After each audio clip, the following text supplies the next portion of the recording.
forgotten Hillary. Ladies and gentlemen, this is Protecting Elections Part 1. Voting is democracy, why we must protect elections, with remarks by Fox News contributor Deroy Murdock.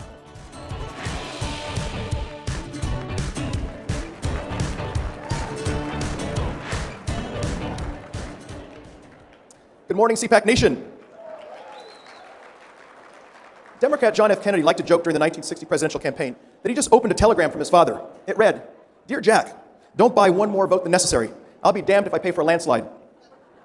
Republican Bob Dole said in 1996, "When I die, I want to be buried in Chicago so I can stay active in politics." These lines get a chuckle or two these days, but especially after the November 2020 election fiasco, vote fraud is no laughing matter. CPAC's theme is America Uncanceled. A keystone of the right's new agenda absolutely positively must be to uncancel election integrity. Why are clean elections vital? Why must Republicans and Democrats both be able to say after Election Day, yep, that was a fair vote? Election integrity is a core principle that undergirds this constitutional republic that you and I love so much. In 1787, James Madison emphasized the importance of elections in Federalist Paper No. 52. And as he wrote, "It is essential to liberty that the government in general should have an immediate dependence on and an intimate sympathy with the people. Frequent elections are unquestionably the only policy by which this dependence and sympathy can be effectually secured."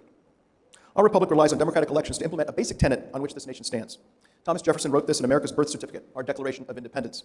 To secure the rights endowed by our Creator, governments are instituted among men, deriving their just powers from the consent of the governed. Through elections, we give our representatives our consent to be governed. Absent this consent, our founding fathers believed, government is illegitimate. Furthermore, since all men are created equal, our elections should empower one man with one vote. These words were taken quite literally for 144 years. Eventually, in 1920, we embraced the concept of one woman, one vote. And with the Voting Rights Act of 1965, we finally abolished the idea that one had to be white to vote. This proves, for all the consulistas and wokistanis out there, that America is not perfect, and we have made mistakes along the way, some of them huge, but we always try to do better. And sooner or later, either we get it right, or at least we do it better than damn near any place else on this planet. So in short, election integrity matters. Battle elections are essential to the good health of this republic as checks and balances, the rule of law, and liberty and justice for all. Alas, this guiding concept is in huge trouble these days. Despite the left's relentless lies, vote fraud is a problem. For concrete proof, check the Heritage Foundation's priceless vote fraud database. Heritage Foundation has detailed so far 1,130 criminal convictions for vote fraud. No, not accusations, not indictments, but criminal convictions, 1,130 of them. So don't tell me that vote fraud is just some right-wing hallucination. The November 2020 election was a nightmare. Judges and other officials made last-minute rule changes that only state legislators were authorized to enact, as the U.S. Constitution requires.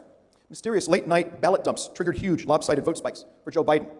Multiple affidavits offered sworn eyewitness reports of cars with out-of-state license plates unloading piles of ballots at counting centers in the wee small hours. Such shenanigans and many more infected Georgia, Michigan, Nevada, Pennsylvania, and Wisconsin. No wonder a November 18 Reuters survey found that 39% of Americans believe, quote, the election was rigged, unquote.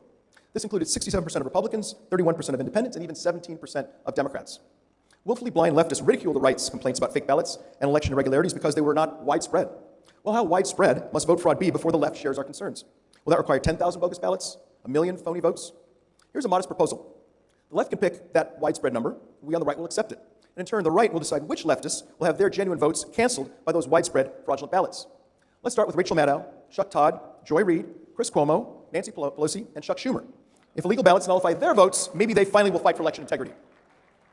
Of course, that is unlikely because the Democrat Party is the party of vote fraud. Yes, this is quite a charge, but abundant evidence confirms this allegation. Democrats resist virtually every Republican idea to make our elections more secure, and they labor tirelessly to make our elections more chaotic, more unsupervised, and more unreliable. Democrats, not Republicans, blasted out mass mail-in ballots to everyone on voter rolls in multiple states, whether requested or not. Phantom ballots littered apartment building lobbies. Some were thrown in the trash. How many of them were filled out and submitted? Who knows? Democrats, not Republicans, installed ballot drop boxes on sidewalks where nobody oversaw them. How many fraudulent ballots got deposited in these boxes unchecked and then got counted? Who knows? Democrats, not Republicans, diluted signature match standards, which made it easier to accept and tabulate mail-in ballots with forged signatures. Democrats, not Republicans, blocked GOP observers from ballot counting rooms in Atlanta, Detroit, Philadelphia, and other Democrat swing state cities. In contrast, Democrat observers did their jobs in peace in Republican-controlled areas. Virginia lawmakers passed a sensible bill in 2017 that would have required an investigation of any election in which there were more ballots cast than eligible voters to cast them. Well, guess what? Former Governor Terry McAuliffe, a Democrat, not a Republican, vetoed that measure. The Federal Motor Voter Act and Help America Vote Act both require that states maintain accurate voter rolls. Here in Florida, former Governor Rick Scott attempted to remove 51,000 dead people from the voter rolls. Not so fast. Obama's Attorney General Eric Holder, a Democrat, not a Republican, sued Florida. Holder claimed that the governor's act of electoral hygiene violated the Voting Rights Act of 1965. And now Democrats, not Republicans, are pushing H.R. 1, a bill that would take everything that went haywire last November and shove it into the U.S. code. As Nancy Reagan might have said, just say no to H.R. 1.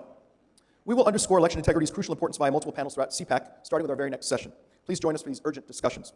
Speaking of conservative political action, long before the 2022 midterm elections, conservatives should demand at a minimum the following reforms. First, as Ronald Reagan might have said, we must catapult mass mail-in ballots onto the ash heap of history. And what a concept, people who will be absent on election day. Third, election day must be election day, not election month or election quarter. Fourth, no more, voters must be American citizens, not foreign citizens. Sixth, voter rolls must be cleaned early and often to remove inactive, relocated, and deceased voters. Let's remember and honor our dead, but let's keep them away from the polls, shall we? Seventh, when voters cast ballots, they must show photo ID that proves they are who they say they are. Now the left calls us racist for expecting black voters like everyone else to show ID cards. Wrong. What is racist is the Democrats' insistence that we blacks are too disorganized, too confused, or too stupid to get our hands on photo ID cards. What bigoted anti-black filth.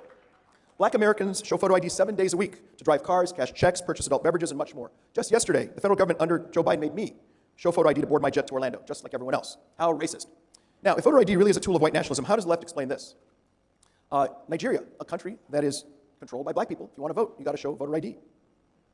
Ghana, a country that is controlled by black people. If you want to vote, you got to show voter ID. And here is the situation in South Africa. Here is the late, great Nelson Mandela wearing a t-shirt that says, get an ID, register, vote.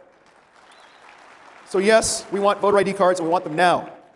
Voter ID cards are good enough for Nelson Mandela, so they're good enough for the USA. The fight for clean elections will be huge in the months and years ahead, and we all need to fight like hell for election integrity. This is a fight we can and must win. If we lose, we will become the corruptly outvoted vassals of the left. It is in our hands, my fellow conservatives, to make elections great again. Thank you very much.